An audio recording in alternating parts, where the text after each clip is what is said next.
ओम नमः सदेभ्यः। ओम नमः सदेभ्यः।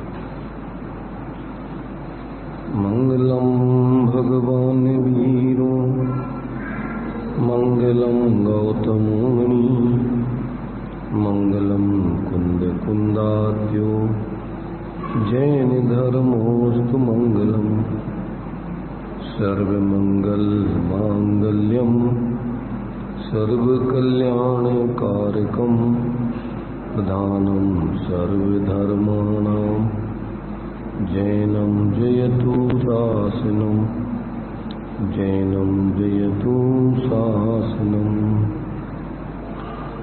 वंदितु सर्वसिद्धि ध्रुवमचल मनोवंगतिं पत्ति मूर्छामि समय पाहु मृणमो सुध केवलीगणिनम् नमः समय साराय स्वानुभूत्या चकाशिते चित्स्वभावाय भावाय सर्वभावान्तरच्छिदे।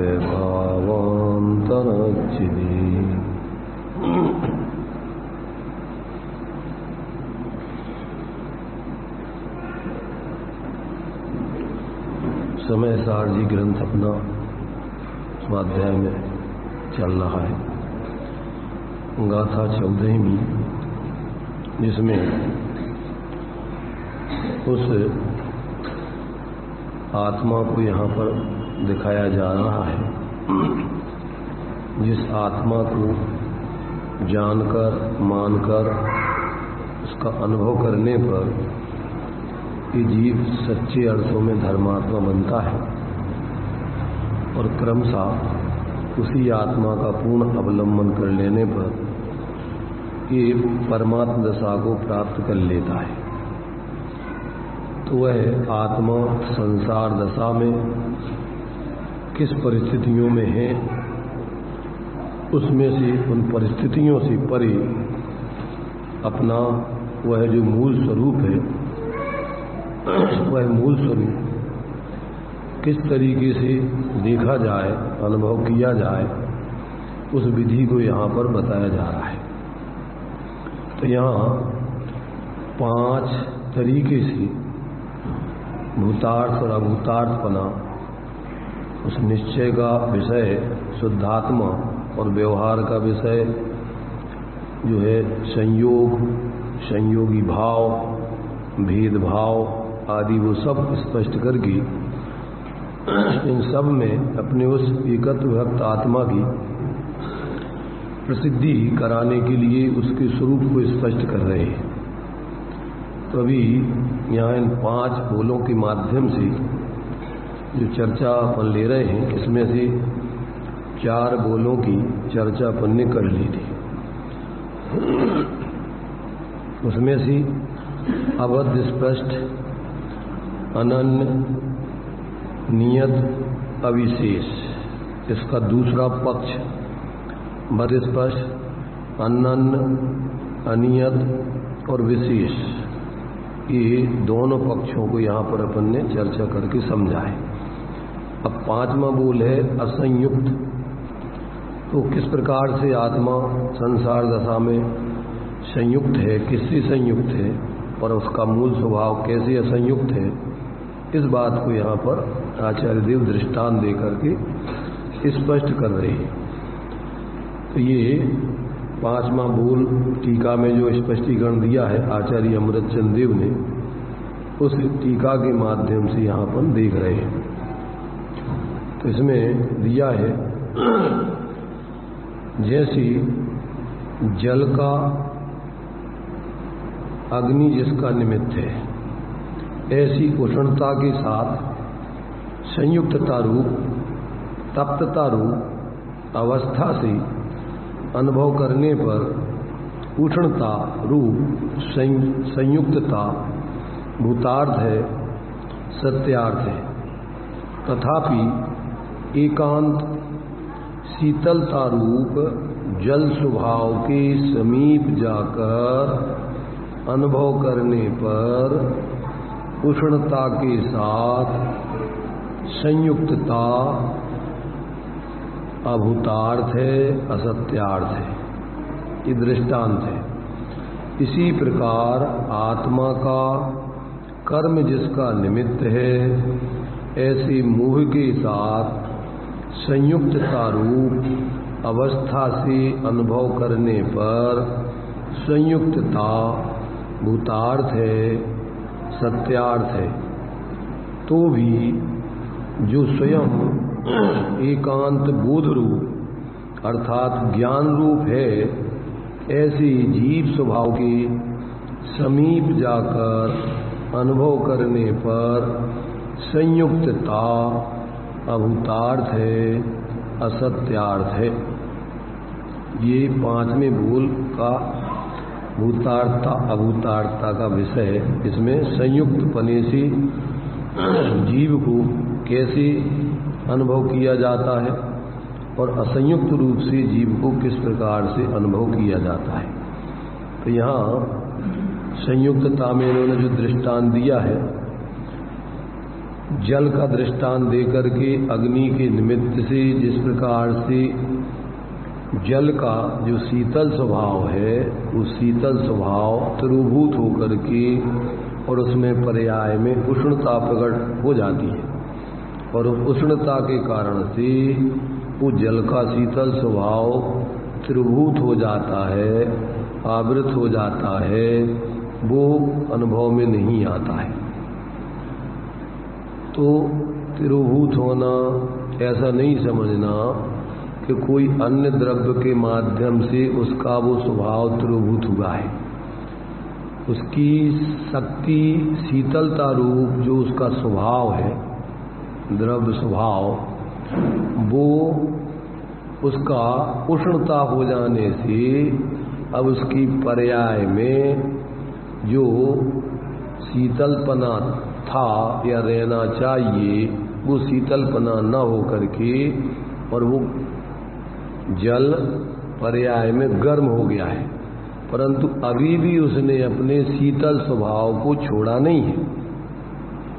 कैसा है वो? अभी भी उसके अंदर अभी शीतलता का स्वभाव विद्यमान ही है। जैसे ही उसको अपन अग्नि के संयोग से अलग करेंगे और धीरे धीरे वो उसकी उष्णता शांत होगी, तो उसमें शीतलता धीरे धीरे उसकी स्वभाव की पर्याय में प्रकट होगी और वो पर्याय में शीतलपना उसका जैसा अंदर में स्वभाव है वो प्रकट हो जाएगा। तो ऐसे ही आत्मा अनादिकाल से कर्मों के उदय में जुड़ करके और अपने मूल स्वभाव को, देखो यहाँ पर दृष्टांत तो दिया है अपन को 2 गुणों का। ज्ञान गुण अलग है और चारित्र गुण, श्रद्धान गुण, चूंकि राग द्वेष मोह ये श्रद्धा गुण का, मोह भाव मिथ्यात्व भाव श्रद्धा गुण का है और राग द्वेष भाव चारित्र गुण का है। क्योंकि आत्मा का ज्ञान दर्शन स्वभाव सदा आंशिक रूप से प्रकट ही रहता है। अब वो सम्यक मिथ्या की बात अभी गौण करो। उस ज्ञान का जो पर्याय में क्षयोपम भाव है, वो तो मिथ्यात आदि के कारण से उसमें अन्यथा जानपना होता है, वो अलग चीज है, परंतु वो जानपना उसका स्वभाव है, वो प्रकट उसका स्वभाव है। तो उस लक्षण से अपने लिए उस विभाव की भिन्नता बदलाई। तो जब ये जीव अपने को जानने वाला अनुभव करता है और राग द्वेष मोह ये परावलंबन से होने वाले विकारी भाव हैं, ये अपना स्वभाव नहीं है, अपना ज्ञान स्वभाव है। अब ज्ञान स्वभाव तो चूंकि प्रकट लक्षण के कारण से उसको ज्ञान स्वभाव कहा है। अगर उसी चारित्र और श्रद्धान की अपेक्षा से विचार करें तो अपना श्रद्धा का तो सामान्य गुण श्रद्धापना है और चारित्र का सामान्य पने से उसका चारित्रपना है, परंतु उसकी पर्याय में 2 प्रकार से वर्णन होता है। किसके? श्रद्धान के और चारित्र की या तो मिथ्यापना या सम्यकपना। तो जब वो अपने को शरीर आदि रूप में उस ज्ञान मिथ्या ज्ञान में जानता हुआ और वो अपने को शरीर आदि रूप मानता है, तो वो शरीर आदि में मोह रूप उसका मिथ्या परिणमन हो रहा है। इसका उस आत्मा की श्रद्धा गुण का मोह रूप माने शरीर में मैंपने रूप परिणमन हो रहा है। और चारित्र में उसमें क्या हो रहा है, इष्ट अनिष्ट की राग द्वेष की वृत्ति अस्थिरता रूप है। चारित्र में सामान्य से चारित्र का स्वभाव क्या है, सिर्फ चारित्रपना है उसका। तो चारित्रपने में या तो स्थिरता रूप परिणमन होता है या अस्थिरता रूप, पर उन दोनों अवस्थाओं में चारित्र गुण न्यूट्रल रहता है। न्यूट्रल माने वो दोनों अवस्थाओं में चारित्र गुण की पने से वो चारित्र गुण एक रूप रहता है, चारित्रपना। परंतु वो चारित्रपने में जिस रूप परिणमित होता है वो पर्याय दृष्टि से क्या है, उसकी शुद्धता अशुद्धता अथवा सम्यकपना या मिथ्यापना उसमें परिणमित होती है, परिणमन होता है। तो जब इसके लिए अपना उसके अंदर चारित्र का सामान्य शांत स्वभाव उसका विद्यमान है, शक्ति उसमें सदा विद्यमान है, तो जब ये परावलंबन नहीं लेकर के अपने उस एकत्र रूप ध्रुव स्वभाव जो अपना है चारित्र का एक रूप रहने का, और उस ऐसे उस अनंत गुणों को धारण करने वाली आत्मा भी क्या है, द्रव्य पने से एक रूप शांत रहने वाली है। तो जब ये अपने उस स्वरूप का अवलंबन करती है और जब स्वरूप को ही अपना स्वरूप जानकर मानती है, तो इसके मिथ्यापने का मोह पर में मोह अहमपने का वो परिणमन का अभाव होकर अपने उस सामान्य स्वरूप में अभेद होकर के उसकी आत्म प्रतीति पैदा हो जाती है। उसी प्रकार से चारित्र में जो अभी परावलंबन करके रागद्वेष की वृत्ति रूप अस्थिरता चल रही, अब उसी समय उसके जो अपने उस एक रूप आत्मा में उसका अवलंबन लिया जाता है चारित्र में, तो अस्थिरता का अभाव होकर राग द्वेष का अभाव होकर और स्थिरता वीतरागता प्रकट होती है। तो ये पर्याय में उसके दो प्रकार का जो परिणमन है। तो जहाँ से ये पर में इस प्रकार की मिथ्या भ्रांति छोड़कर सुख दुख की कल्पना छोड़कर अपने स्वरूप को ही अपना स्वरूप जान मानकर उसमें स्थिर होता है, तो पर्याय में उसके फिर ऐसी समीचीनता, श्रद्धान में भी सम्यकपना, आत्मा को आत्मा मानने रूप सम्यकपना, और चारित्र में अपने स्वरूप में ही स्थिरपना, और ज्ञान का भी अपने स्वरूप को ही उस ज्ञायक स्वरूप आत्मा को ही अपना स्वरूप जानने पना, अपने से भिन्न परद्रव्य जितने उनको पर रूप जानने पना, ऐसा स्वपर प्रकाशीपना प्रकट होता है।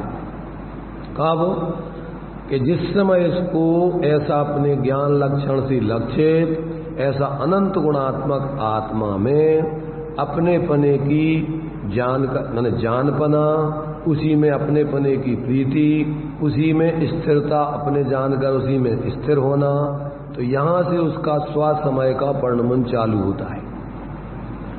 तो जो जैसे दृष्टांत तो अपन को पानी का दिया है, तो पानी तो जो कि पराधीन बने उसको अग्नि पर रखो उतारो, दूसरा तो है अपनी तरफ से उसका कुछ नहीं।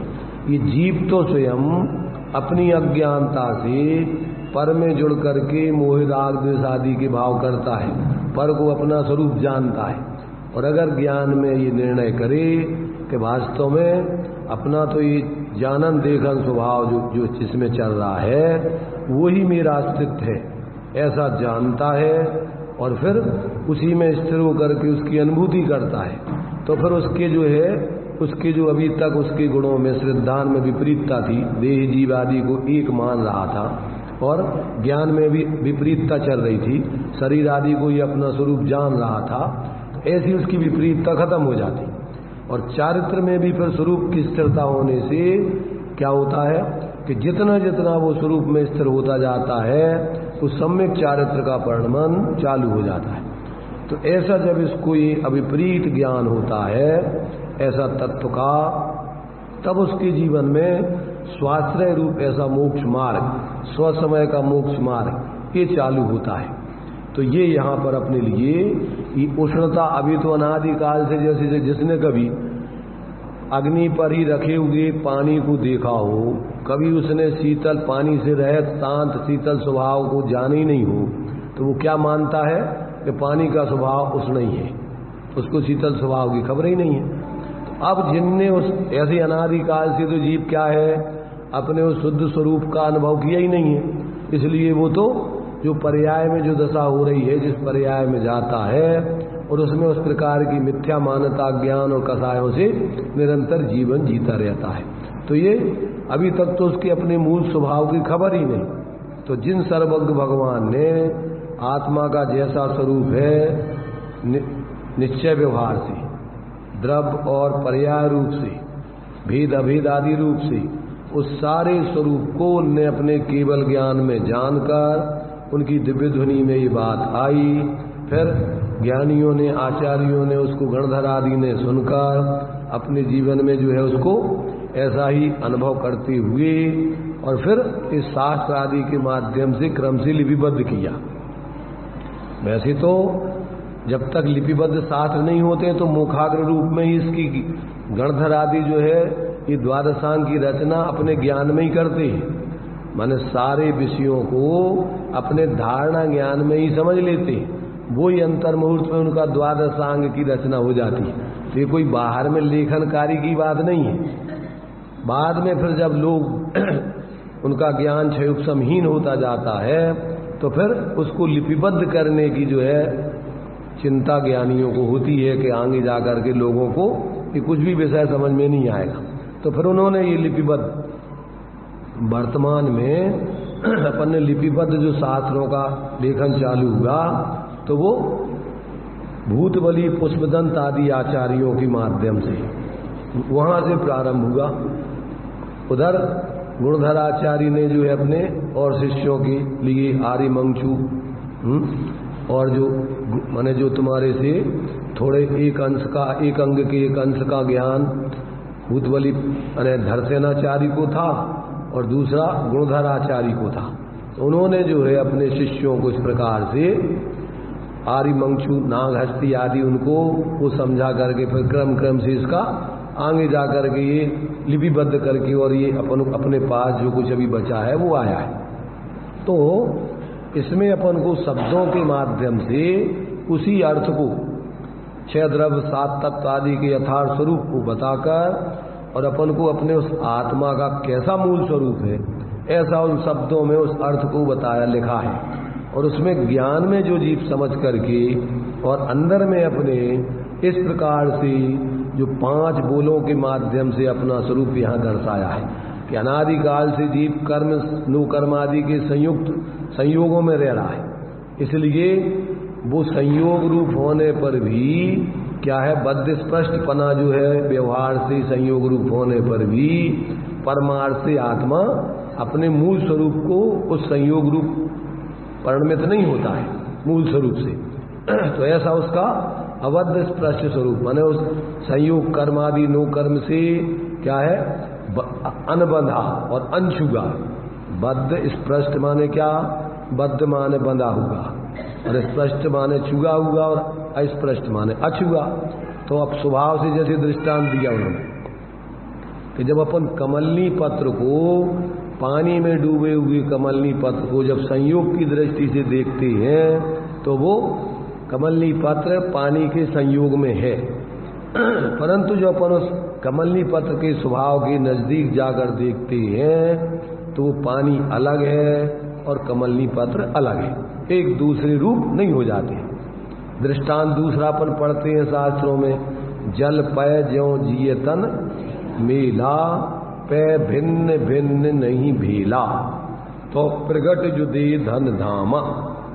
दूध में पानी मिला देने से, एक क्षेत्रावगाही संबंध हो जाने से दूध में पानी मिला हुआ है व्यवहार से, परंतु जब अपन परमार्थ से देखते हैं, एक एक द्रव्य की स्वतंत्रता से विचार करते हैं तो दोनों की अपनी अपनी सत्ता अलग अलग है, एक दूसरे में मिल नहीं गए।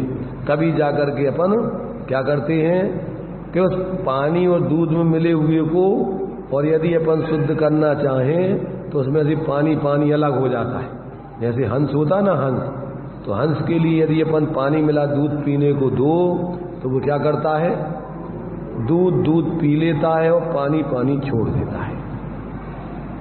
ऐसे ही सम्यक दृष्टि रूपी परमहंस क्या करते हैं कि अपने उस चेतन आत्मा को पर से भिन्न ग्रहण करके उसकी अनुभूति करके आनंद भोगते हैं, और जो अपने से भिन्न संयोग आदि हैं उनसे अलग रहते हुए अपनी आत्मा को ऐसा देखते जानते। तो ये जो है यहाँ अपन को वो टेक्निक बताई जा रही है कि जिस अपने उस एकत्र विभक्त स्वरूप को जीवनादि काल से भूलकर इन संयोग संयोगी भाव भेद भावों में ही उलझ करके निरंतर मोह राग द्वेष करके दुखी हो रहा है। तो ये जो है यहाँ ये 5 बोलों के माध्यम से अपने लिए एक संयोगों से पृथक बताया है। फिर दूसरे में अपने लिए कौन सा है, दूसरा बोल कौन सा है, अनन्य। अनन्य माने अपन संसार दशा में जीव पर्याय पर्याय में जिस शरीर में जाता है उस शरीर के निमित्त से आत्मा के प्रदेश उस शरीर के आकार से उस आकार रूप हो जाते, इसलिए पर्याय दृष्टि से वो अन्य अन्य पने को, नाना रूप पने को धारण कर लेता है। परंतु वो जब द्रव्य पने से देखते हैं तो वो द्रव्य अपने उस चैतन्य रूप पने से अनन्य होने पर भी पर्याय में वो अपना अनन्य पना नहीं छोड़ता है। जैसे दृष्टांत के रूप में अपन देते हैं, क्या देते हैं दृष्टांत के रूप में, सोने के गहने हैं। तो सोनों के गहनों को यदि अपन क्या है अनेक अनेक अवस्थाओं में ढाल देते हैं तो वो सोना उस पर्याय दृष्टि से अन्य रूप दिखाई देता है। परंतु जब अपन उस स्वर्ण पने से उसको देखो तो वो सोना ज्यों का त्यों उतना का उतना वैसा का वैसा बना रहता है। ऐसे ये जीव कोई पर्याय पर्याय में अलग नहीं हो जाता है, और एक पर्याय के बदलने से दूसरी पर्याय के मिलने से कोई नाश नहीं हो जाता है। सभी पर्यायों में वोई का वोई द्रव अन्वय रूप से व्याप्ता रहता है। इसलिए सभी में वही अनन्य एक रूप, किस रूप रहता है वो, वही का वही, वही का वही, वही का वही। जैसे अपन लोक में भी देखो, जब किसी के यहाँ मान लीजिए 100 ग्राम सोना है, 2 लड़के हैं, पहले लड़के की शादी हुई, उसके लिए अपन ने गहने बनवा दिए। अब दूसरे लड़के की शादी हो रही है, तो अब पुराने हो गए गहने, अब उनको बदल करके अपन सोचते हैं कि अब दूसरी बहू को चढ़ाने के लिए अपन को गहने बनवाना है। तो उसी के अपन ने क्या किए कि बदलवा करके उसकी जो है दूसरे गहने बनवा ली। अब दूसरे लोग कहते हैं अरे भैया तुम्हारे यहाँ तो बहुत सोना है, बड़ी बहू के लिए तुमने ऐसे इतने गहने बनवा दिए, नई बहू के लिए नए गहने बन गए। अरे भैया ये नए गहने नहीं है, वही सोना है। ये कौन सा, जो बड़ी बहू के लिए गहने थे ना, वही जो है मिटा करके छोटी बहू को दूसरे वो गहने उसी की बनवा दिए। तो वही सोना ज्यों का थे, पहले जो दूसरे रूप में था और वही सोना अभी दूसरे, तो कोई अलग सोना बदल थोड़ी गया, उसमें कमी थोड़ी आ गई, घटबढ़ थोड़ी गया। ऐसे ये आत्मा पर्याय पर्याय में अवस्थाओं को धारण करके शरीरों के निमित्त से बदलता रहता है, पर उससे कुछ भी कम बड़ नहीं होता है। ज्यों का त्यों वही जीव ज्यों का त्यों रहता है।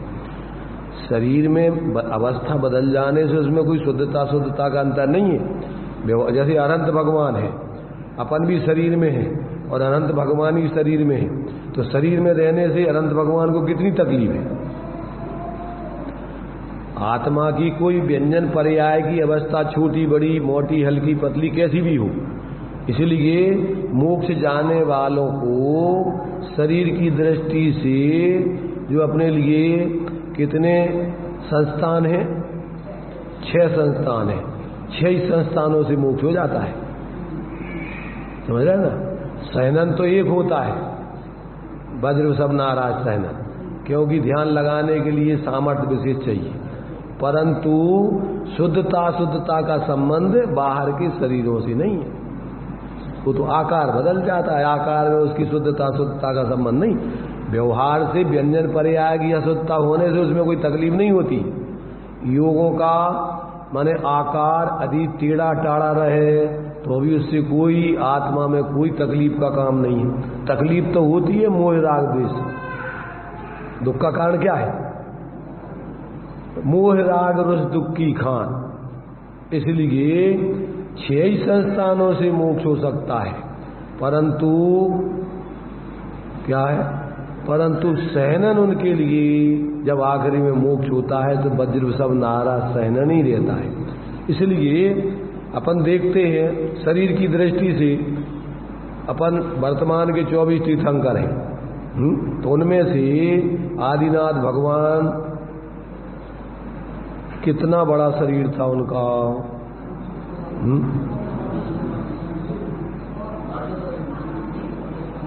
500 धनुष का शरीर, बाहुबली 550 धनुष के। तो अब इतना बड़ा शरीर, और अंतिम तीर्थंकर का शरीर कितना, 7 हाथ का। तो उनको 7 हाथ के शरीर में अनंतता इनकी है और 500 धनुष के शरीर में उनकी आत्मा है। तो इनके सुख में, शांति में, अनंत चतुष्टय आदि में कितना अंतर था। ये कितने बड़े भगवान थे और वो कितने बड़े भगवान थे। ये कितने छोटे थे, वो कितने बड़े थे। अरे भगवान तो अनंत चतुष्टय की धनी सब एक जैसे स्वभाव वाले थे, इसलिए उस आकार से कोई सुख दुख में अंतर नहीं पड़ता है। उसकी शरीर की अवस्था से आत्मा के प्रदेश छोटे बड़े, मोक्ष में भी छोटे बड़े सिद्ध भगवान हैं आकार से, तो परंतु वो भावों से कितने छोटे बड़े हैं। भावों से तो सब भगवान एक समान है, अनंत सुख के, अनंत सभी प्रकार के उनके स्वाभाविक गुणों का परिणमन एक रूप हो रहा है। इसलिए अपन को क्या है, ये आकार अनेक प्रकार के हो जाने से उससे कोई आत्मा कोई छोटी बड़ी नहीं है। वो असंख्यात प्रदेश ही ज्यों की त्यों आत्मा रहती है, उतनी की उतनी अनंत गुण वाली।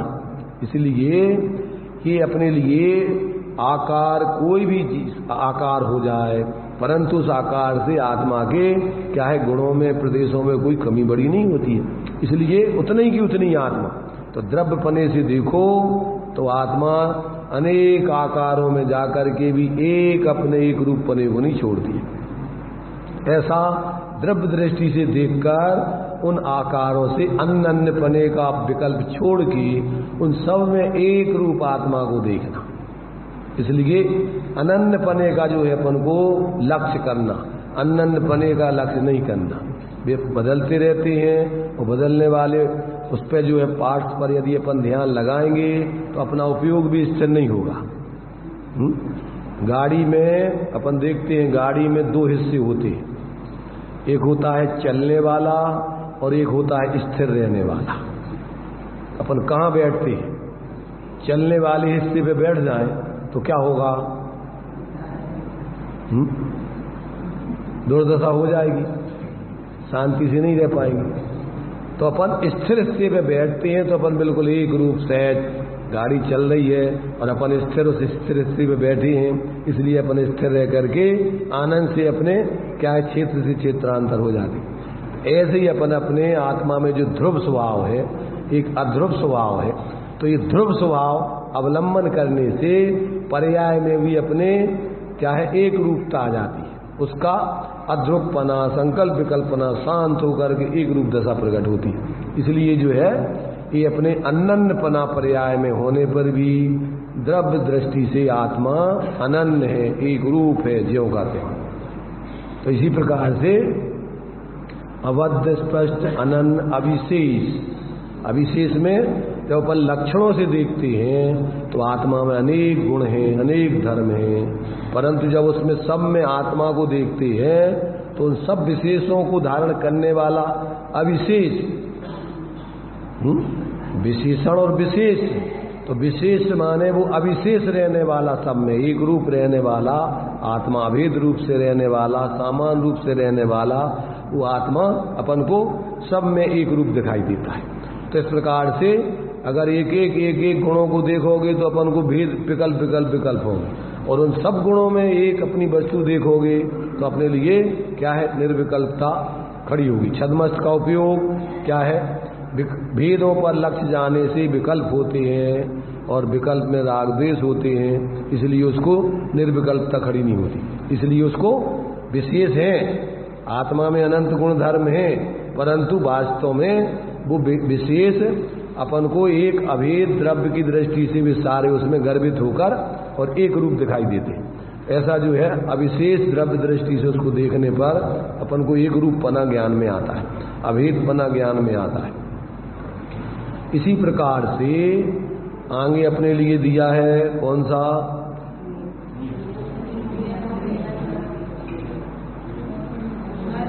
बद्ध स्पृष्ट अनन्य अभी नियत, पहला नियत है विशेषण। तो नियत में अपन को क्या होता है, देखो पर्याय में, आत्मा के पर्याय में क्षयुप्सम ज्ञान आदि की हीनादिकता होती रहती।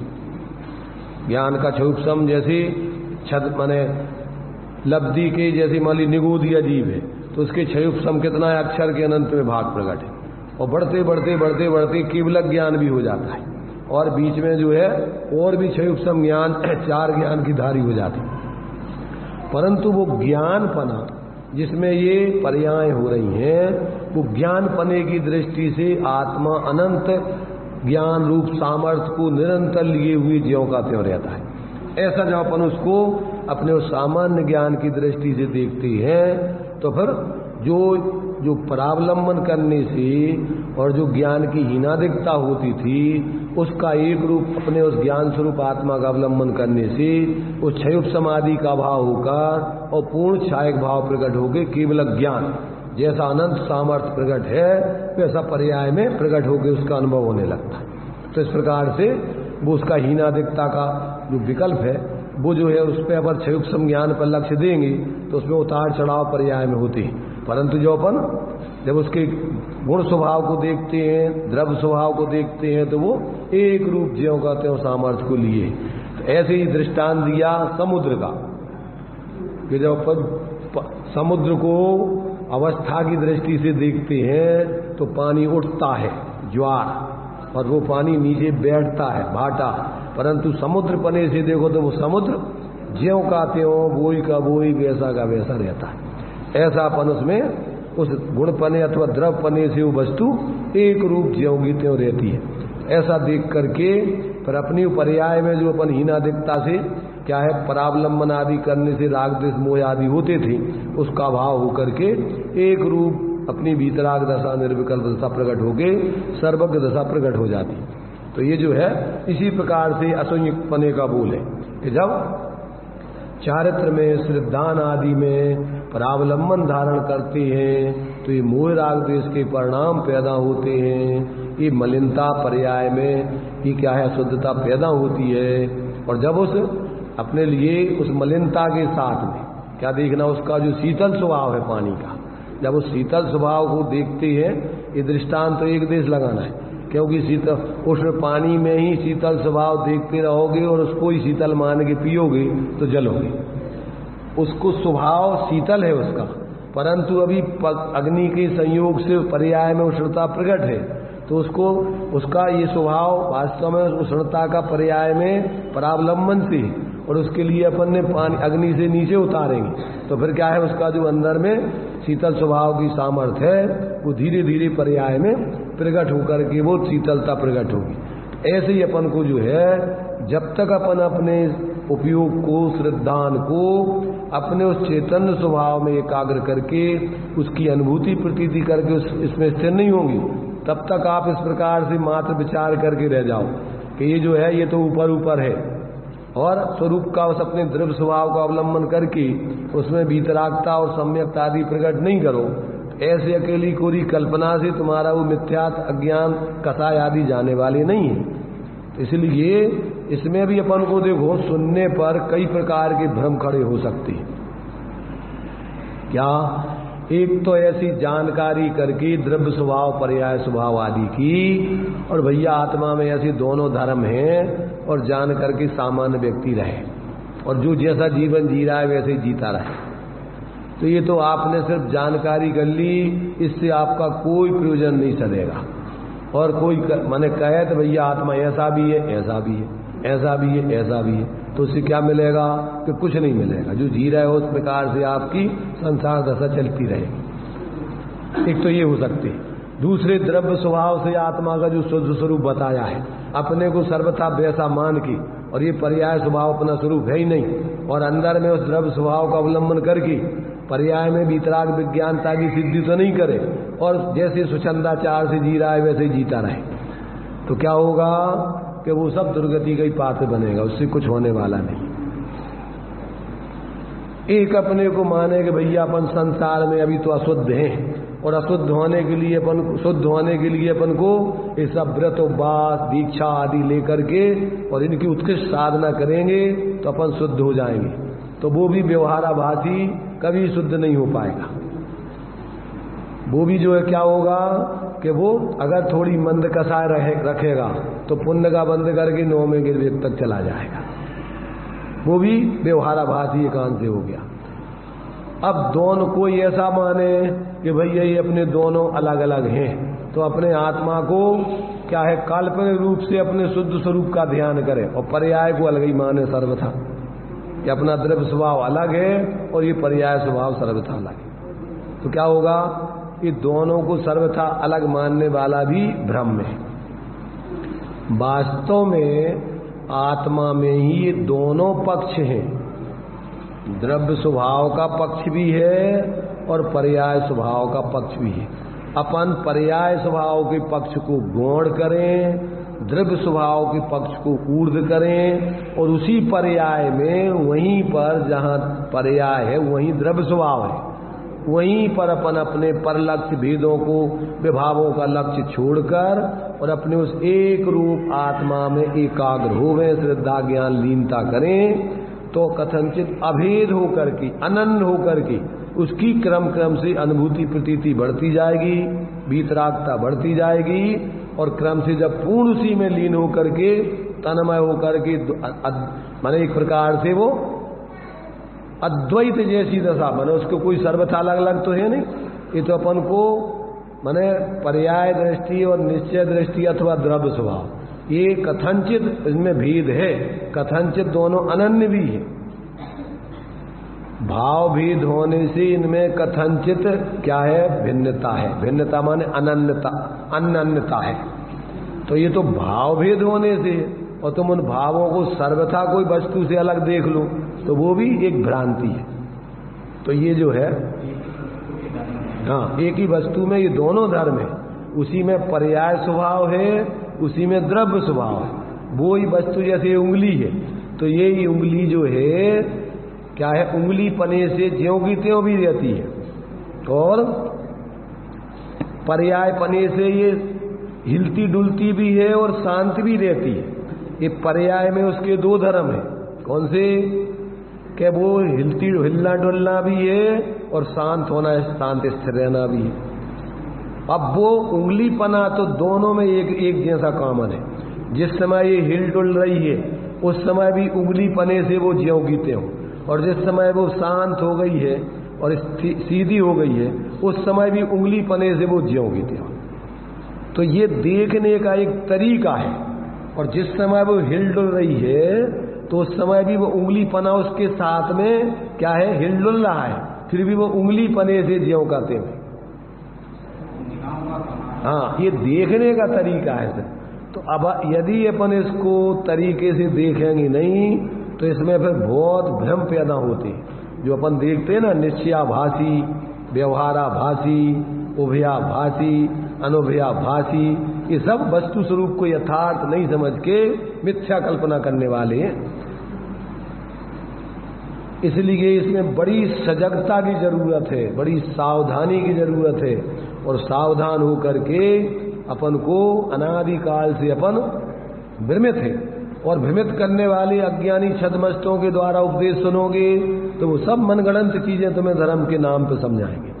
जब तक भगवान जिनेंद्र के शासन का और उनके द्वारा बताए हुए उपदेश का सम्यक प्रकार से स्यादवाद का सहारा लेकर के सापेक्ष दृष्टिकोण से समझकर और अपन को अपना प्रयोजन साधने के लिए किस पक्ष को मुख्य करके, किसको गौण करके और अपना उस वीतराग विज्ञानता का प्रयोजन साधे, ये बहुत बड़ी कला है। इसलिए इसमें अपन को बहुत सजग रहने की जरूरत है। यहाँ पर भावार्थ में ये जयचंद जी छाबड़ा ने बहुत ही संतुलित करके इसका स्पष्टीकरण करके सजग भी किया है कि सर्वथा कहीं इसको एकांत से पकड़ के भ्रम में मत पड़ जाना। तो ज्यादातर लोग तो क्या बन जाते हैं, या तो निश्चयाभासी या व्यवहाराभासी, और कोई थोड़े दोनों को लेके चलने वाले हैं तो भयाभासी। इसका दिग्दर्शन टोडरमल जी ने पुरुषार्थ सिद्धि उपाय जब लिख रहे थे, टीका कर रहे थे, तो उस समय उनके आगे मंगलाचरण में उन्होंने दिया है कि कोई नए निश्चय से आत्मा को शुद्ध मान हुए हैं सो छंद ना पिछाने निज शुद्धता, कोई व्यवहार दान सप्यशील भाव, कोई आत्मा को हित जान छोड़त न उद्धता, कोई व्यवहार नए निश्चय की मार्ग को भिन्न भिन्न जानकर करत निज उद्धता, जब जाने निश्चय की भेद व्यवहार सब कारण को उपचार माने तब बुद्धता। इस सारा का सारा पर को कहाँ कहाँ व्यक्ति भूल करता है, कैसी ये सब बातें उसमें उन्हें दर्शाया। जिस समय वो मोक्ष मार्ग प्रकाशक लिख रहे थे, उसी समय वो पुरुषार्थ सिद्धि उपाय की टीका भी लिख रहे थे। तो वो पुरुषार्थ सिद्धि उपाय की टीका भी पूरी नहीं लिखी गई और वो मोक्ष मार्ग प्रकाशक भी पूरा नहीं लिखा गया। श्रावक की वृत्ति तो पुरुषार्थ सिद्धि उपाय में टीका उसकी हो गई, और आगे मुनि वृत्ति का कथन आदि जो करना था वो रह गया। तो उसके लिए फिर दौलत राम जी ने किया है। तो क्योंकि वो तो टीका ग्रंथ था इसलिए उसको कर दिया, और पता भी नहीं पड़ता कि कहाँ से दौलत मुक्त तुम्हारे टोडरमल जी की टीका है और कहाँ से दौलत राम की। परंतु मोक्ष मार्ग प्रकाशक स्वतंत्र ग्रंथ था, इसलिए इसको कोई पूरा नहीं कर पाया आज तक, और जिनने पूरा करने का प्रयत्न किया वो वास्तव में और मैंने उलझ गया। वो पूरा तो उनका क्या उनको लिखना था, वो तो कोई उनका अपने दिमाग में था खाका, वो कोई दूसरा नहीं कर सकता है। हाँ, दौलत राम जी ने मोक्ष मार्ग प्रकाशक को तो पूरा नहीं किया, पर मोक्ष मार्ग प्रकाशक के अभिप्राय को लेकर टोडरमल जी के जो संकेत उनने किए थे आगे लिखने के, उसके आधार से इनने अपना सेल्फ ग्रंथ बना करके और उसकी पूर्ति करने का प्रयत्न किया है, और लगभग की भी है। देखो, दौलत राम जी ने जो पहली ढाल लिखी है और जो दूसरी ढाल लिखी है, वहां तक तो मोक्ष मार्ग प्रकाशक के 7 अध्याय हो गए। क्या हो गए? 4 गति का वर्णन, कर्मादि की सापेक्षता से दुखों का वर्णन, फिर उनने गृहीत अगृहीत मिथ्यात्व का वर्णन, ये सब कितने, इस 7वें अधिकार तक लिया है। 8वें अधिकार में चारों अनियों की कथन पद्धति आदि बतलाई, तो वो पद्धति उसमें वो नहीं, वो तो एक सामान्य स्यादवाद दृष्टि से वो सबको समझ लेना चाहिए सामान्य, वो पद्धति अलग है। और जो 9वें अधिकार में उन्होंने अब मोक्ष मार्ग का स्वरूप कहते हैं, तो इसके पहले एक दृष्टि से संक्षेप में उन्होंने एक प्रस्तावना टाइप की लिखी है कि कैसे कैसे आगे उसको आगे लिखेंगे। उसी को केंद्र में रख करके दौलत राम जी ने फिर आगे की 3री ढाल, 4थी ढाल, 5वीं ढाल और 6वीं ढाल लिख करके लगभग उसी मोक्ष मार्ग प्रकाशक को पद्य अनुवाद में पूरा किया। इसमें उन्होंने 9वें अध्याय के प्रारंभ में पुरुषार्थ से मोक्ष सिद्धि में मोक्ष तक की सिद्धि कर दी पहले तो संक्षेप में, और बाद में फिर उसका विस्तार उनको चलाना था।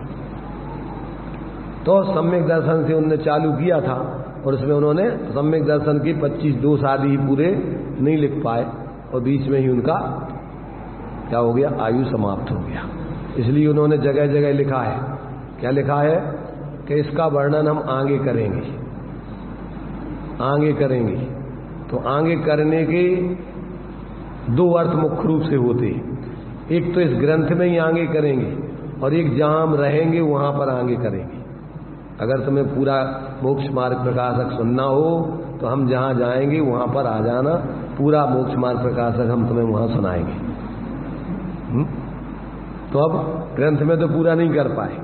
अब यदि अपने लिए उस मोक्ष मार्ग प्रकाशक को पूरा सुनना है तो अब टोडरमल जी जहां समाधि करके निश्चिंत होकर के गए हैं स्वर्गों में, वहां पर अपन को भी समाधि करके वेद विज्ञान करके, ये तो नियम से सम्यक दृष्टि धर्मात्मा जीव थे, तभी जिस समय उनके साथ जो उपसर्ग हुआ उसमें बिल्कुल निश्चिंत होकर के समाधि मरण करके उपसर्ग दुर्भिक्ष जो रत्नकर्ण श्रावकाचार्य में दिया श्लोक, उन्होंने अपनी रत्नत्रय की सुरक्षा करते हुए और बिल्कुल सहजता में शरीर का त्याग करके गए। वो घबराए नहीं, बिल्कुल सहज शांति से उस शरीर को छोड़ करके चले गए।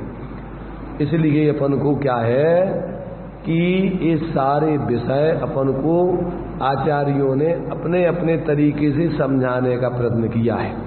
तो ये जो है ये अपन को विवक्षाएं यदि अपन नहीं समझेंगे, इसमें टोडरमल जी वास्तव में उनका कोई सानी नहीं है। आज जितना भी उनने प्रस्तावना के रूप में ही सही मोक्ष मार्ग प्रकाशक लिखा है, संक्षेप में वास्तव में उन्होंने सब कुछ इसमें दर्शा दिया। उतना भी व्यक्ति यदि समझ लेता है तो उसके लिए आत्म कल्याण करने में कोई व्यवधान आने वाला नहीं। तो ये यहां पर इस ग्रंथ को लिखने के पहले आचार्य कुंद देव ने सजग किया है कि देखो भैया, हमारी समझाने में हमें व्यवहार का अवलंबन लेना पड़ेगा। समझाना तो हमारे लिए वो परमार्थ है और वो वस्तु परमार्थ से तो अनुभव की जा सकती है, शब्दों में तो उसको सर्वथा बताया नहीं जा सकता है। इसलिए हम जिस विवक्षा से जिस बात को जिस प्रयोजन से बताएं उसको उसी विवक्षा से उसी प्रयोजन से ग्रहण करके अपना प्रयोजन साधना, स्वानुभव करके सच्चे मोक्ष मार्गी बन के धर्मात्मा बनना, छल ग्रहण करके आभासी मत बन जाना भ्रम से। और तुम कहोगे समय सार हमने तो समय ऐसे, क्योंकि बड़े बड़े विद्वान इसको पढ़ के आभासी बन गए। सबसे पहला दृष्टांत है, साक्षात उदाहरण है नाटक समय सार ग्रंथ के कर्ता कौन? पंडित बनारसी दास जी। उनने खुद लिखा है कि हमें ऐसा लगता कि अब हमने बाहर से कपड़े उतार दिए और हम मुनि बन गए और हम तीनों के तीनों जो उनके साथ ही नगन हुए, तीनों फिर कोठरी माए, अब कछु परिग्रह ना है। तो ऐसा किसी प्रकार का इन विवक्षाओं को सही संतुलित समझ करके सच्चे अर्थों में धर्मात्मा बन करके और अपने स्वरूप का आनंद लेना और सच्चे आत्मा का हित करके वीतराग विज्ञानता से पूर्ण आत्मा का साधना। इसलिए अपन को ये यहाँ विवक्षाएं, कहाँ आप क्या समझ रहे हो, किस विवक्षा से निश्चय से आत्मा शुद्ध है, तो शुद्ध है मतलब किस रूप शुद्ध है? शक्ति अपेक्षा से। अभी वर्तमान में शक्ति पूरी की पूरी आपको प्रत्येक जीव में कितनी शक्ति है? जितनी सिद्धों में शक्ति है, सामर्थ्य है, ऐसी सामर्थ्य प्रत्येक आत्मा में शक्ति रूप में विद्यमान है। परंतु उसकी व्यक्ति तो पर्याय में जितना जितना तुम उस अपनी उस द्रव्य स्वभाव का अवलंबन लेकर के करोगे, पर्याय में उतनी उतनी व्यक्ति होकर के उसकी जीवन में शांति मिलेगी। ऐसा नहीं है कि अकेले तुमने द्रव्य स्वभाव का विचार करके और अपने को सर्वथा वैसा मान के और पर्याय में उसका अवलंबन लेकर के वीतराग विज्ञानता की सिद्धि करो नहीं और मान लो कि हम तो हो गए, जैसे उनने बाहर का सब परिग्रह छोड़ के और मान लिया कि हम बन गए मुनि। अभी पूरा परिग्रह 24 ही परिग्रह विद्यमान है। बाहर से उपचार से तुमने 10 परिग्रह छोड़ दिए, पर तुमने उस परिग्रह का कर्तृत्व कि ये परिग्रह मेरा था, उसकी मान्यता तो ज्यों की थे भाई। और अब मैं पहले गृहस्थ था और अब क्या बन गया? अब मैं मुनि बन गया। तो अभी तुमने पहले भी पर्याय दृष्टि थी और अभी भी पर्याय दृष्टि है। ना पहले तुम गृहस्थ थे और ना मुनि हो। क्या हो? पहले भी तुम जीव थे और अभी भी जीव हो। क्यों? कि मोक्ष का मार्ग तो पर्याय दृष्टि से नहीं होता है, मोक्ष का मार्ग तो अपने को जब तक आत्म स्वरूप का अवलंबन नहीं करोगे, अपने को जीव नहीं जानोगे, आत्मा नहीं जानोगे मानोगे, उसका इन सब संयोगी भावों से पृथक आत्मा का अपने रूप अनुभव नहीं करोगे, तब तक अभी मिथ्यात्व नहीं गलता है। तो अभी धर्म की शुरुआत ही नहीं होना है। और दम्भ होकर के बल्कि ज्यादा दम्भ भी हो जाते हैं। जिनको धर्म तो नहीं हो रहा है और धर्म का आभास है, वे सामान्य व्यक्तियों से भी ज्यादा खतरनाक हो जाते हैं। इतना दम्भ सामान्य व्यक्तियों को नहीं होता है, क्योंकि वे तो सोचते भैया अभी अपन धर्म कर नहीं रहे, पर इनने तो क्या मान लिया, कुछ भी क्रिया यद्वत अथवा या कोई भी धारणा बना के अपने को मान लिया। समय सार में निश्चयाभासी के प्रकरण में उन्होंने दिया है कि कोई अपने को ऐसा शुद्ध का अनुभव करके और अंदर में उस क्या है सम्यक दृष्टि तो बने नहीं, और मान करके मुंह फुला ले कि हम सम्यक दृष्टि हैं और सब मिथ्या दृष्टि है, तो कहते हैं बहुत दुर्दशा होगी। तीव्र 24 घंटे पाप ही पाप कमाओगे, सब तुम्हें दूसरों के प्रति दुर्भाव और अपने प्रति दंभ अहंकार। इसी प्रकार बाहर में कुछ त्याग करके और अपने को मान लो कि हम बहुत बड़े धर्मात्मा हैं और सब तो ही पापी हैं, कुछ नहीं कर रहे, एकासन वगैरह उपवास वगैरह बाहर का कुछ त्याग करके और मान लो कि हम बहुत बड़े धर्मात्मा और ये सब पापी लोग हैं, कुछ नहीं करते। इससे क्या होगा, धर्म तो गया एक तरफ, पुण्य भी नहीं होगा, ऐसे दम्भ से पाप बंधेगा, दुर्गति के पात्र होगी। इसलिए भाई बहुत संतुलन की जरूरत है यहाँ पर, किसी प्रकार का कोई भ्रम ना हो। इसके लिए आपको अपने ऐसे आत्मा का जैसा जो स्वभाव है पहले उसको सम्यक प्रकार से समझो, और समझ करके प्रयोजन साधने के लिए फिर अपने कौन से पक्ष को मुख्य करके किस पक्ष से मोक्ष करना है, किस पक्ष को मुख्य करना है, और दोनों का संतुलन बना करके फिर अपनी परिणति में उसका अवलंबन लेकर के वीतराग विज्ञानता की सिद्धि करके क्रम से गुण स्थान प्रमाण धर्मात्मा बनना है। अलग अलग भूमिका होगी धर्मात्माओं की, समझ रहे ना। जितना जितना वो अपने उस स्वास्थ्य को ग्रहण करता जाएगा उतना उतना पर्याय में वीतराग विज्ञानता की सिद्धि होकर क्रम से पर्याय में 14 गुण स्थानों की सिद्धि होगी। पक्षाति क्रांत तो अपन स्वभाव को दिखाने के लिए अपन को की विवक्षा है वो, परंतु अब पक्षाति क्रांत जब अपन अपने ज्ञान श्रद्धान और आचरण में अनुभव करके निर्विकल्पता करके होंगे तो पर्याय में फिर उसके सारे पक्ष खड़े होंगे 14 गुण स्थानों के। ऐसा नहीं है कि वो पर्याय में फिर उसकी कोई माने उसकी कोई कचुरी सिद्धि नहीं हो। अकेले ऐसी बातों में विकल्पों में पक्षातिक्रांत हो गए और परिणति में अपन ने जो है अनुभव करके पक्षातिक्रांत नहीं हुए तो जीवन में मोक्ष मार्ग ही प्रकट नहीं होगा। इसलिए अपन को इसमें बहुत सजगता की जरूरत है। तो ये 5 तरीके से जीव के भूतार्ता अभूतार्ता अभी अपन ने आचार्य कुंद देव की गाथा की टीका आचार्य अमृतचंद ने जो स्पष्टीकरण दिया है उसके दृष्टांत के माध्यम से दोनों पक्ष समझे। अब यहाँ पर भावार्थ में जयचंद जी छाबड़ा कुछ थोड़ा और भी इसको स्पष्ट करके कि आपको इसमें क्या गलती नहीं करना है इसको भी स्पष्ट करके बताएंगे। अपन को इन सब बातों का बराबर ध्यान रखकर सम्यक प्रकार से अपन क्या है अपने उस द्रव्य स्वभाव को समझकर उसका श्रद्धान ज्ञान अवलंबन करके और परिणति में क्या करें, सच्चे अर्थों में जो अपन स्वासमय इस समय सार की दूसरी गाथा में दिया है, जीवो चरित्र दंसन नानिठ्य दो तम ही स्वसमयम जाने पुगल कम पदे सठदम तम जान पर समयम। तो यहाँ समय और फिर स्वासमय और पर समय, समय सामान्य है, स्वासमय और पर समय विशेष है। समय तो सब सामान्य है, समय की दृष्टि से सब जीव पने से एक समान है, परंतु उसमें फिर विशेष रूप में जो स्वासमय पर समय है ये अपने लिए मूल में प्रयोजनभूत है। पर समय जीव पर समय से अनादिकाल से दुखी है और स्वासमय धारण करने पर अपनी पर्याय में उस समय का अवलंबन करके सामान्य समय का अवलंबन करके और स्वसमय बनना पर्याय में। ये पर्याय माने ये पर्याय समय विशेष है, वो समय सामान्य, तो ऐसा समय विशेष में ही अपना प्रयोजन सदेगा, इसमें ही अपन वास्तव में सुखी दुखी है पर्याय में। और जब ये जीव पर्याय में ऐसा क्रम से स्वसमय होकर और मोक्ष मार्ग की सिद्धि करके क्रम से सुखी होता है, तभी वास्तव में इसने समय सार को सच्चे अर्थों में समझा और अपना इससे प्रयोजन सदेगा।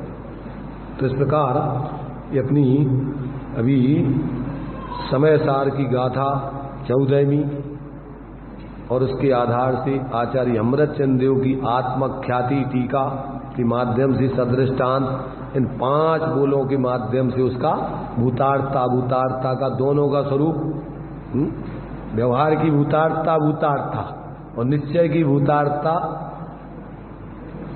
वो अपन को समझाई गई। व्यवहार में तो 2 पक्ष भूतार्थ अभूतार्थ के समझाए, पर निश्चय में वो एक भूतार्थ समझाया जिसको अवलंबन करना है। तो व्यवहार का व्यवहार से भूतार्थपना भी बताया और उसका परमार्थ से अभूतार्थपना भी सिद्ध किया कि अपना मूल स्वरूप ये नहीं होने से उसको अभूतार्थ। तो अभूतार्थ मतलब ये दूसरा पक्ष अपना वास्तव में जब तक अपन नहीं देखेंगे तब तक अकेले इसी पर्याय पक्ष में अपन क्या है, एक पक्ष को ग्रहण करके अपने को उतना ही मानते रहेंगे तो अपना प्रयोजन सिद्ध नहीं होगा। ऐसा अपन को दोनों दृष्टिकोणों से बहुत बढ़िया स्पष्टीकरण किया।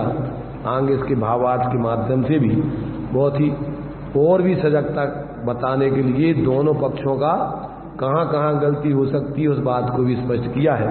इसलिए अभी तो अपना टाइम पूरा हो गया, यहीं अपन विराम लेते हैं।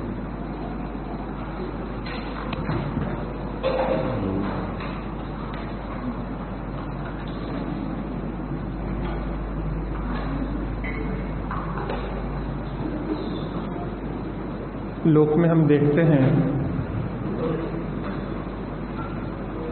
कि 2 प्रकार के कैमरे होते हैं, एक बाहर की फोटो लेने वाले, एक अंदर की फोटो लेने वाले। एक एक्सरे मशीन होती है और एक बाहर की फोटो खींचने वाली मशीन होती है। एक्सरे मशीन अस्थियों की फोटो लेती है और बाहर का कैमरा चमड़ी की फोटो लेती है। ऐसे ही है, शुद्ध नय की दृष्टि से देखा जाए तो आत्मा कैसा दिखाई देता है और अशुद्ध नय की दृष्टि से देखा जाए तो कैसा दिखाई देता है। निश्चय से देखो तो कैसा दिखाई देता है, व्यवहार से देखें तो कैसा दिखाई देता है और कैसा देख के हम अपने प्रयोजन को सिद्ध करें। यहाँ पे 5 बोलों के माध्यम से आत्मा को दिखाया गया है। अबद्ध अस्पष्ट यह पहला बोल है। आत्मा व्यवहार से देखें तो कर्मों से बंधा भी है और स्पर्शित भी है, और लेकिन निश्चय से देखते हैं तो आत्मा कैसा दिखाई देता है, जो अबद्ध और अस्पष्ट है, जिसमें न कर्म बंधे हैं न कर्मों ने जिसको छुआ है। व्यवहार दृष्टि से देखते हैं अन्न दिखाई देता है, मनुष्य, त्रियंश, देव और नारकी दिखाई देता है, लेकिन निश्चय दृष्टि से देखें तो सब में एक आत्मा और आत्मा ही दिखाई देती है। व्यवहार दृष्टि से देखते हैं तो अनियतता दिखाई देती है, पर्याय में घटती बढ़ती स्थितियां दिखाई देती हैं, और लेकिन नित्य स्थिर स्वभाव की दृष्टि निश्चय से देखते हैं तो न कुछ घटता है न बढ़ता है, एक रूप ही रहता है। अवध, स्पष्ट, अनन्य, नियत, अविशेष।